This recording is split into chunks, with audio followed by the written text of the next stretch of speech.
Hello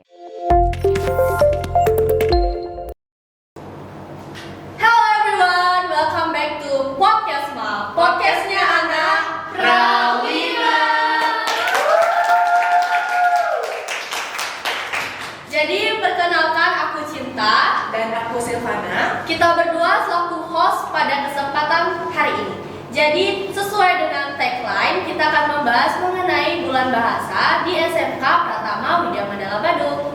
Nah, di podcast kali ini yang membahas tentang bulan bahasa, kita kedatangan narasumber dari yang dimana kalian itu pasti udah tahu atau mungkin udah terkenal gitu loh siapa narasumber kita ini, karena narasumber kita ini lumayan famous gitu di sekolah Prawima ya. Kira-kira siapa ya, kalian tahu nggak sih? Siapa tuh? Nah, mari kita sambut narasumber kita, yaitu Bapak Waka Kasiswaan Bapak DRS Iwayan Soekarto MPD.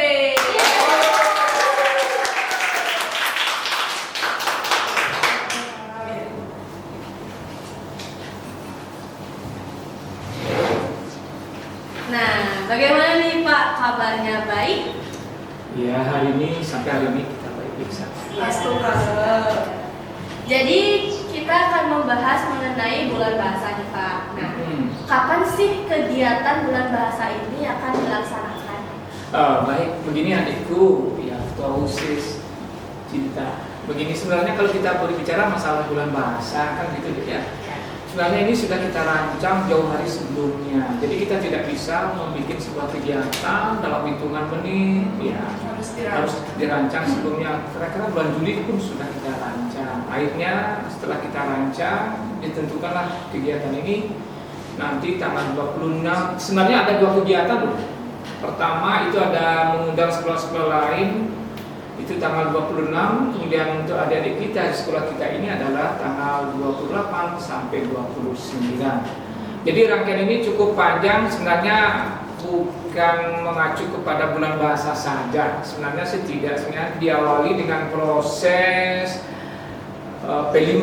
Dalam hal ini adalah suara demokrasi dulu. Dalam hal ini suara demokrasi dari mengawali kegiatan, kemudian aktivitas di lapangan bagaimana, sampai terbentuknya ketua OSIS terbaru. Sudah barang tentu proses yang paling terakhir itu adalah puncaknya adalah tanggal 28 Oktober pelantikan ketua OSIS. Jadi kalau kita berbicara masalah kapan, itu adalah tanggal 26 itu akan mengundang sekolah-sekolah lain dalam kegiatan lomba-lomba untuk anak-anak SMP, sedangkan untuk siswa kita di sini adalah tanggal 28 sampai 29 Oktober tahun 2024. Silakan. Ada lagi? Baik, berbicara soal bulan bahasa, untuk tema bulan bahasa kali ini itu apa? Ya. Jadi karena tadi kan saya menyebutkan ada dua model kegiatan. Yang pertama adalah untuk mengundang sekolah lain. Kalau untuk sekolah lain itu adalah temanya adalah Prawima English Competition. Sedangkan untuk bagi siswa kita itu adalah Language Than the World. Artinya bagaimana cara kita merancang sebuah kegiatan yang mulai kita publish dalam dunia internasional. Nah, untuk anak-anak SMP kita sengaja garing kompetensi-kompetensi yang mereka miliki dengan harapan ke depan nanti adalah mereka-mereka ini ikut mau bergabung sekolah kita. Silakan. Nah, tadi kan sudah diberitahu ya mengenai tema yang sudah kita siapkan. Tadi temanya itu ada English untuk anak SMP dan juga bahasa ya, mengenai bahasa di SMK. Nah, kalau dari temanya itu apa aja sih Pak kegiatannya yang bakal kita laksanakan? Mungkin bisa diberitahu. Ya jelas, karena tema ini ada dua, berarti kegiatan pun terbelah jadi dua, kan gitu. Jadi untuk tema Prawima English Competition ini jelas ada 4 kegiatan. Jadi lebih banyak berbau ke bahasa Inggris. Yang pertama adalah English singing, jadi kontes menyanyi menggunakan bahasa Inggris. Yang kemudian news reading, membaca. Yang berikutnya adalah menyalin, translating, competition. Dan terakhir itu adalah listening, mendengarkan. Jadi kita ingin melihat kompetensi anak-anak itu sejauh mana dia mampu menulis, mendengar, menyanyikan, itu adalah satu paket kegiatan plus dengan mendengarkan menulis. Nah, sedangkan untuk adik-adik kita di sekolah kita itu ada kurang lebih ada 7 kegiatan. 7 kegiatan itu adalah pertama deklamasi puisi. Jadi kita coba mencari bibit-bibit anak-anak kita yang memiliki kompetensi dalam bidang puisi. Ini harapan saya ke depan itu adalah begini. Bapak sudah mengumumkan pada anak-anak seluruh kelas, khususnya kelas 1, kelas 2. Kalau mereka berbakat di dalam puisi, kita akan coba menggunakan orang luar narasumber dan kita akan mencoba memberikan sebuah buku jadi hadiah untuk sekolah kita bagi kalian. Nah, kemudian yang kedua adalah ada storytelling, ini cerita. Sejauh mana kemampuan mereka bercerita, menuturkan sesuatu yang mereka senangi. Yang berikutnya adalah semacam cuit competition paduan suara. Yang berikutnya itu adalah English translating, kemudian yang berikutnya adalah sodo, yang berikutnya adalah karikatur. Nah, itu untuk lomba-lomba untuk adik-adik kita. Silakan. Selanjutnya, karena tadi kan kita sudah benar-benar bahas tentang lomba-lomba ya teman-teman, baik itu untuk lomba adik-adik SMP dan juga di sekolah kita di SMK. Nah, kita lanjut nih Pak. Saya bakal nanya, kalau nggak salah di setiap bulan bahasa di sekolah kita itu ada menampilkan exhibition. Nah, untuk exhibition kali ini itu kira-kira ada exhibition apa saja dan melibatkan siapa aja? Baik, anak-anakku semuanya, exhibition itu sangat penting juga. Padahal sebenarnya anak-anak yang ikut ekspedisi ini sebenarnya mereka sudah pernah ikut lomba-lomba dalam event yang berikutnya juga sudah berhasil. Tetapi kita ingin menampilkan kemampuan-kemampuan adik-adik kita sekolah ini. Jadi ada modelnya, ada 3, botol juggling juga ada. Jadi walaupun secara diberikan secara ekstra memang tidak ada, tetapi kita mencoba kompetensi. Siapa tahu harapan kita itu adalah anak-anak itu memiliki potensi, dia mau belajar secara otodidak. Jadi kalau kita mau belajar di dunia pariwisata maupun kulineran itu tidak harus di sekolah aja, dia bisa belajar secara otodidak. Jadi itu harapan kita, semakin banyak siswa kita mau belajar secara otodidak itu luar biasa. Itu adalah kelebihan. Iya. Jadi kita tidak harus. Jadi kalau mandiri di sekolah, latihan mereka itu satu memerlukan waktu yang cukup panjang, kemudian mereka dapatkan juga tidak begitu banyak. Tapi kalau belajar secara otodidak, mandiri, itu sangat-sangat luar biasa. Jadi ada kemauan dari dirinya. Jadi kalau mereka sudah mau, pasti mereka senang dia mengikuti. Tapi kalau kita paksakan sedikit agak susah. Dan itu betul juggling juga ada, cosplay juga ada bagi adik-adik kita loh yang senang mau pakai bahasa Jepang loh. Kita coba cosplay. Samping itu juga semata-mata bukan hanya cosplay semata, tapi sebenarnya ada unsur wirausaha bagi mereka yang memiliki keterampilan di Japanese Club itu. Jadi paling tidak kan senang kita hargai. Yang berikutnya adalah ada istilahnya adalah making bed dan towel club. Jadi making bed bagaimana cara kita mereka melakukan eksibisi. Nah, jadi ada 3 model kegiatan yang itu. Silakan. Lagi. Berarti ini ada new expedition itu gak sih? Kayak ada yang baru gak sih? Cosplay. Iya. Jadi itu suatu yang kayak inovasi baru gitu gak sih? Yang tahun lalu gak ada? Ya, sebenarnya begini. Nah, sebenarnya tahun lalu sebenarnya ada cosplay itu, cuma tidak terlalu diekspos ke permukaan. Sehingga adik-adik kita kadang-kadang melewati, ini ada apa sih kegiatannya kok kayak pameran bulan. Iya, kurang antusias. Tapi kalau sekarang sudah diumumkan dari awal, sudah kita informasikan bahwa ada cosplay untuk mereka yang ikut di klub Japanese. Itu kan enak, mereka kita berikan semacam penghargaan. Jadi siapapun di sekolah kita ini kalau ikut dalam klub-klub itu, kita coba tampilkan ke permukaan. Semakin banyak, jadi kalau mudah-mudahan lembaga kita menyetujui, nanti semakin banyak ada klub-klub itu, semakin menguntungkan sekolah kita, semakin terkenal. Benar kan? Iya. Jadi juga memberikan ruangan baru untuk murid-murid di warga Prawima ini bisa mengeluarkan bakatnya. Berekspresi, karena untuk yang suka budaya Jepang gitu. Jadi ya mereka bisa menggunakan itu di sekolah dengan sesuai kecintaan mereka di Jepangan. Iya. Nah, sudah barang tentu kita tidak harus berharap tukar murid aja dulu, tapi kalau tidak ya gurunya dulu. Kita guru, apalagi kalian sebagai OSIS, anggota OSIS ini harus memelopori lebih awal. Oh, senior aja saya begini, guru saya aja sudah begini. Kan saya mau tidak mau anak-anak itu kan mau mengikuti dia. Jadi dengan kecintaan mereka dengan budaya asing itu kan juga kita bangga. Tadi Bapak sempat menyebutkan mengenai P5 ya, ada rangkaian kegiatan juga P5. Nah, bagaimana sih Pak gambaran dari P5 ini? Mungkin banyak warga Pravima yang kayak P5-nya itu apa, gambarannya seperti apa? Mungkin Bapak bisa jelaskan. Begini sebenarnya anak sebenarnya ini adalah kan program pemerintah. Jadi tujuan pendidikan nasional kita kan membentuk manusia Pancasila. Nah, kemudian implementasi di lapangan itu bagaimana membentuk manusia Pancasila itu, yaitu dengan cara penerapan P5. P5 itu kan banyak modelnya. Jadi salah satu di antaranya adalah penguatan dalam bidang suara demokrasi. Salah satu contoh itu adalah pemilihan ketua OSIS. Nah, di dalam kelas pun dalam praktek sehari-hari juga ada. Nah, ini melalui proses yang cukup panjang. Jadi kita buatkan modul dulu, yaitu bagaimana praktek lapangannya bagaimana.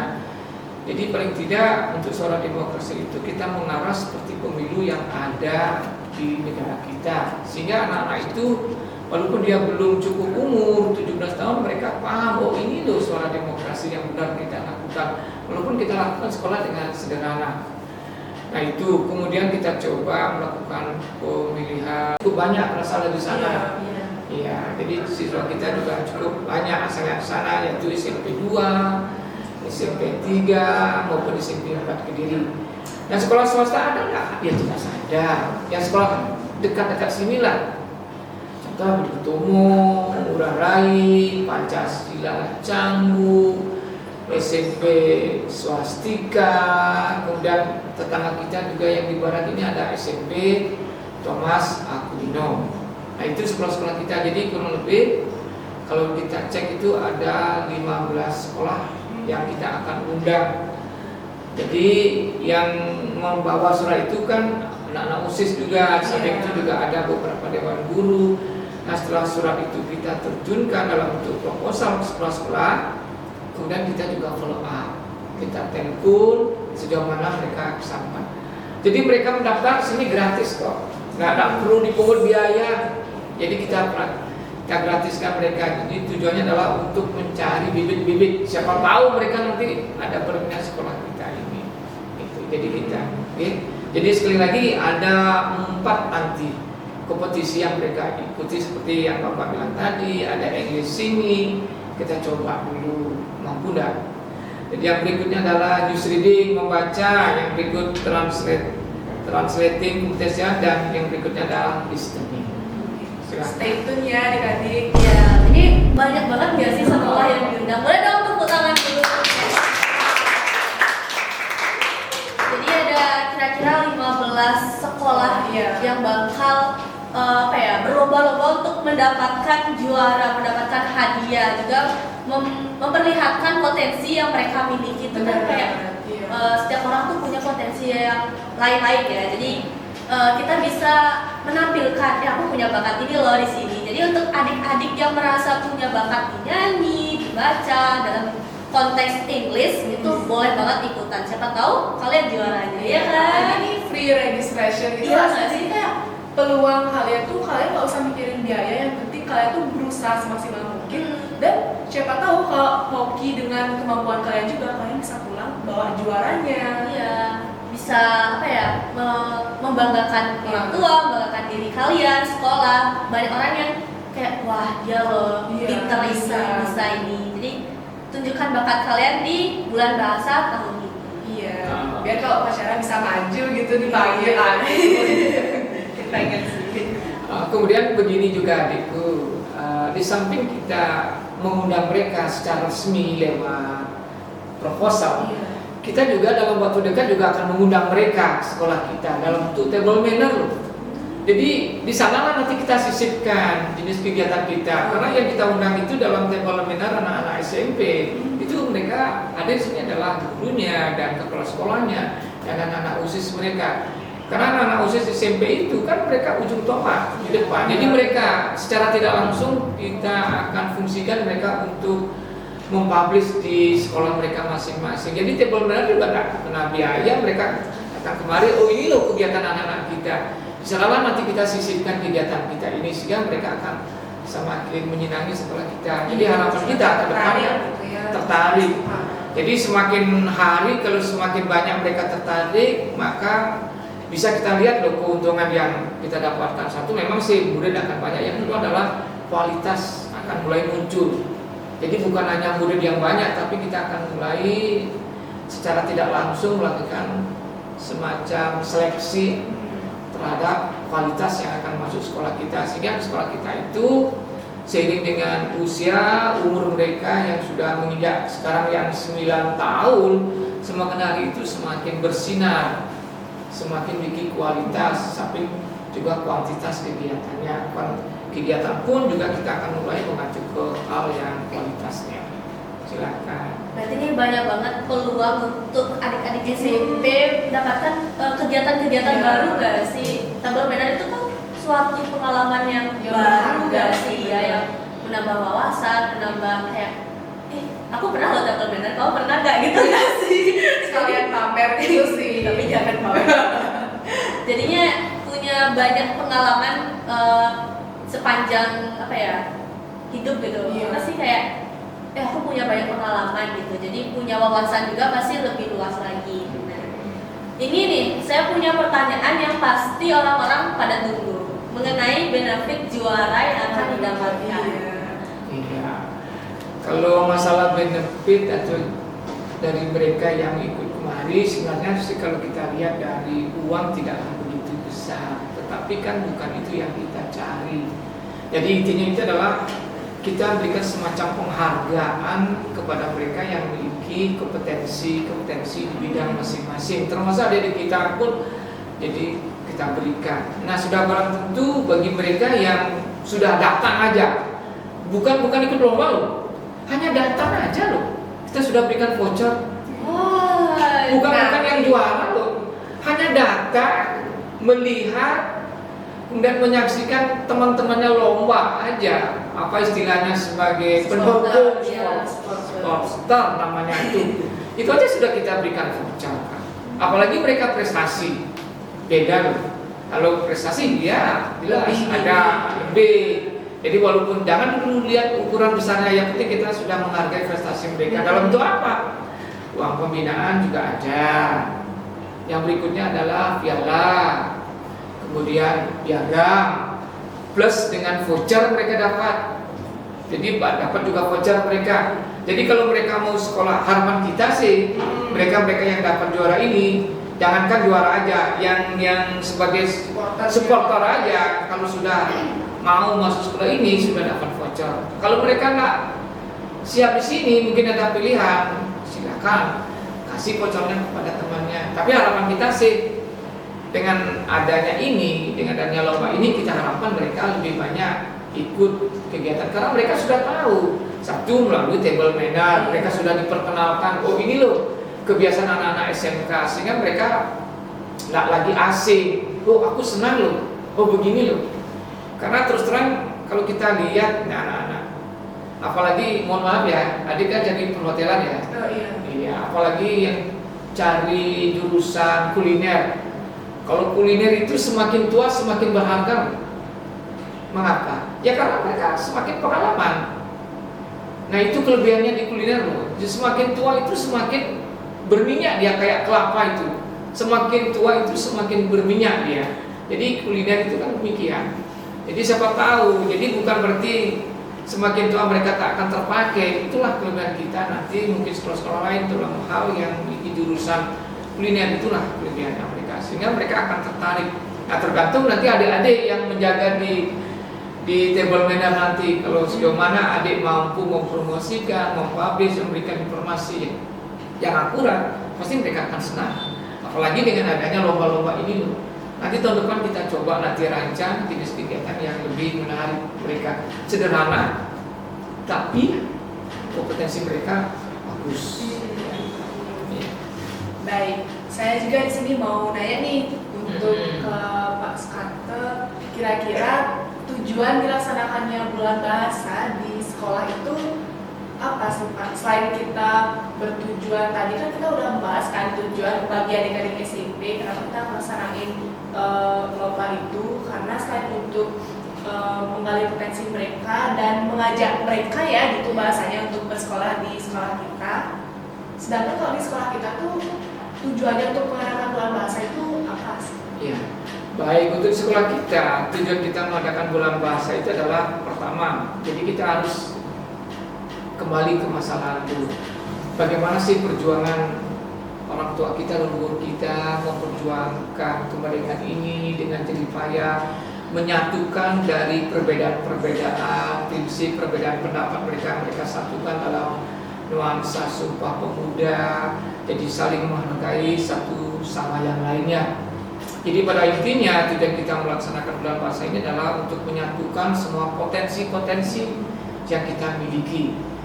Samping itu kita akan mencoba menggali potensi. Jadi dari sini kita akan melihat dalam bentuk eksibisi-eksibisi yang lainnya. Mungkin ke depan kita akan bisa menambahkan eksibisi yang lainnya. Tidak harus terpaku seperti yang Bapak sebutkan tadi, making band, towel, kemudian juggling dan lain-lain. Bisa nggak? Mungkin kita kopinya kita ekspedisikan dan lain sebagainya, silahkan, tidak apa-apa.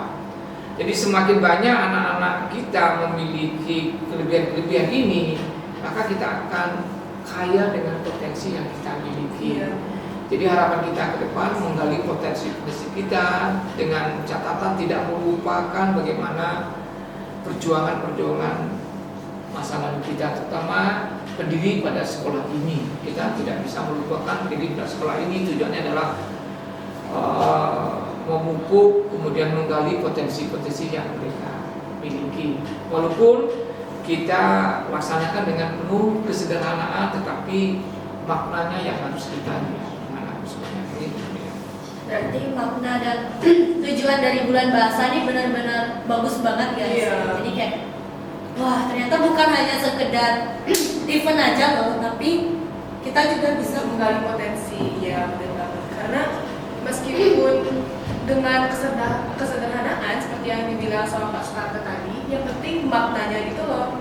Jadi nggak harus terpaku ke wah yang megah, yang harus yang wah banget, enggak. Yang penting pelaksanaannya itu udah tepat dan sesuai tujuan. Semoga harapannya itu bisa lancar ya Pak ya sampai nanti. Persiapannya juga lancar, terus adik-adik SMP-nya nanti datang juga sekarang memberikan kesan yang baik, kita juga berikan kesan yang baik gitu ya kepada mereka. Jadi bisa diharapkan juga menjalin hubungan yang baik antara sekolah-sekolah yang lain. Jadinya kita bisa sama-sama juga belajar di bulan bahasa kali ini. Cuma harapan Bapak pada anak-anak khusus terutama, anak-anak khusus terutama secara khusus dulu, secara umum pada siswa kita. Jadi tolonglah kehadiran sekolah-sekolah lain, adik-adik kita di sekolah lain, ya kita terima dengan senyum. Gimana kebiasaan kita, sekolah kita, ayo kita tunjukkan bahwa kita adalah orang-orang anggota OSIS yang memiliki grooming yang sangat bagus, kepribadian yang sangat bagus mereka, sehingga kenal dengan kesan mereka datang pertama itu sudah senang, mereka akan ada ketertarikan. Buat apa saya mencari yang lainnya? Saya sudah tahu sekolah itu begini loh latar belakangnya. Harapan kita demikian. Jadi secara tidak langsung kalian pun sebagai panitia pelaksana juga akan dilihat oleh adik kita. Kecepatan kalian, terengginas kalian, kecanggihan kalian mengemas sebuah kegiatan, sehingga mereka akan tertarik. Oleh karena itu, saya selalu berharap mari kita semuanya berbagi, menjadikan berkompetisi sama teman. Tunjukkan kompetensi kalian masing-masing. Oke, tepuk tangan.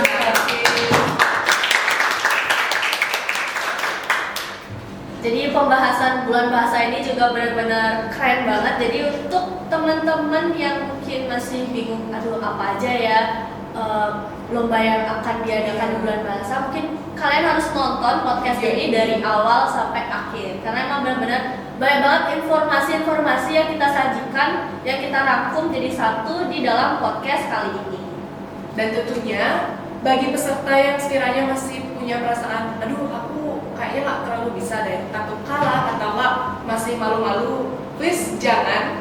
Coba kalian tuh coba aja dulu tanpa kalian tuh mikirin yang negatif thinking gitu ya, overthinking. Jadi kalian ya coba aja sesuai dengan potensi yang kalian miliki karena siapa tahu itu bisa banget membuka peluang biar kalian itu menang dan membanggakan diri kalian sendiri.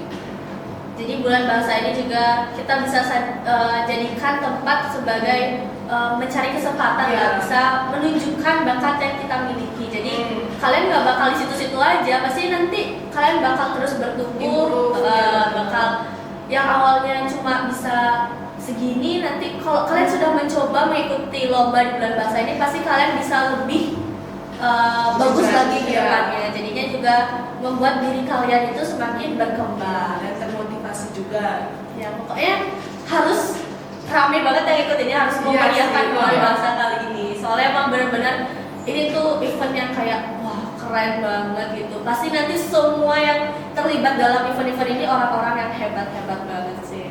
Dan Astukala juga semoga bisa lancar ya. Amin. Jadi terima kasih untuk Bapak Ryan yang sudah bersedia datang untuk berbincang-bincang ya, berbincang santai dengan kita, memberikan informasi juga kepada teman-teman dan warga Prawina. So, jangan lupa subscribe, like, dan juga share podcast ya ini. teman-teman kalian semua. Karena podcast ini tuh benar-benar Dan informatif banget. Iya. Jangan lupa juga untuk selalu ngikutin video kita yang pertama, yang perdana, kedua, ketiga, sampai seterusnya. Oke? Kita ucapin thank you so much. See you. Bye.